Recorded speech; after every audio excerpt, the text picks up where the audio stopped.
So you've made it through the most stressful part of real estate. You've made it through the mortgage approvals, the home viewings, the bidding wars, and the offer negotiations. You've cleared and cleaned your home and made it perfect for going on the market. You survived all of the viewings and the feedback you've received, and you've accepted an offer on your house. You're excited and you're ready to move on. But what happens if in the final days there are issues with your lender and your mortgage approval? Can this even happen? Yes, it can, and it has. I'm going to share with you what happens when a mortgage approval falls through and how I managed it in a real life situation with clients of mine. I've always said to my clients that we do not celebrate until the keys are in our hands. And I know this is not very celebratory of me, but there's very good reason. As all good agents know, deals fall apart, and sometimes they fall apart in the final days before closing. Financing can be difficult even after you have a pre-approval, and it can derail a deal more often than you would think. Typically what happens with lenders is that they move through the final steps to process the mortgage file in the weeks leading up to the closing. In this case, the underwriter looked at the file 4 days before closing and decided that there was a risky component on the file that they were not willing to get behind, nor were they willing to allow my clients to attempt to mitigate it or minimize it. I suspect there had been issues raised within the lender's world in the previous weeks, but my clients were unaware. The lender notified my client's mortgage broker late in the day that they would not be funding the mortgage. My clients were notified and I received a panicked phone call. Is this even possible? It is. And is it common? It is. It happens more often than you think. So let me start by stating that no one ever wants a deal to fall apart. Not the buyer, not the seller, not the agents, not the broker, and definitely not the lawyers, particularly within a week of closing. Everyone wants to close this deal. Everyone will work to get the deal back on track. But of course, when things get shaky in the last few days, the sellers question the authenticity of the issue and suspect that the buyer is trying to get out of the purchase. In this case, it took some time and discussions to convey through the seller's agent that this was not in fact a case of buyer's remorse, that my buyers had already sold their own property and had full intentions of closing on their purchase. Lawyers were contacted and briefed, and the mortgage broker was questioned repeatedly by me. The closing date had to be renegotiated and extended to give time for a new mortgage to be obtained.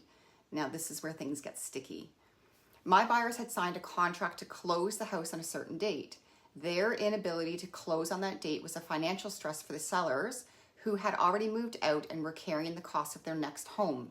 The sellers, rightfully so, were not going to carry the cost of 2 homes and went back to my buyers requesting more funds to cover carrying costs, closing costs, plus funds for their inconvenience. Keep in mind that at this point, with my buyers not being able to close this deal, the sellers could have walked away with my buyers' deposits and then sued them. There was a lot at stake here financially. We were able to negotiate an extension on closing with the sellers to allow time for a new mortgage to be secured, thankfully. They were not happy, but their agent worked closely with them to assure them that these extra weeks would be necessary and that it would end in a firm close. Meanwhile, my buyers were scrambling to secure a mortgage, which is now not easy after being turned down by a lender. And now they must factor in the additional costs that are required to pay out the sellers. My buyers were able to secure another source for their mortgage at terms that were not in their favor, but they secured a mortgage nonetheless. Keep in mind that my buyers also had sold their house and were scheduled to move out on the original closing date of the purchase. With the extension required to close the purchase, we had 2 options. Attempt to extend the closing on the sale of their home and go back to their buyer to negotiate a later closing date, or close the sale and find a temporary home while waiting to move. My clients did decide to move to a temporary home while waiting for the purchase to close, and I'll tell you why I supported this decision.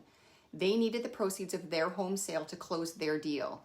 If they could close and move to a temporary location, at least we knew that their sale was completed. There was no risk of their buyers facing issues closing on their end of the deal. In the end, the mortgage broker did secure a new mortgage product for them. It wasn't a great one. It wasn't as great as the original one, but it was a mortgage nonetheless, and they really needed one. The lawyers negotiated the terms of the additional payments to be made to the sellers, and the extension was agreed upon. The new closing date arrived, and they did close the purchase, and they did take ownership. It was a roller coaster of negotiations for the buyers and the sellers. Thankfully, the selling agent was extremely professional and competent. I can't imagine solving an issue with a difficult agent. So trust me when I say we do not celebrate until we have the keys. Stay tuned. I have more stories on what happens when things go wrong in real estate.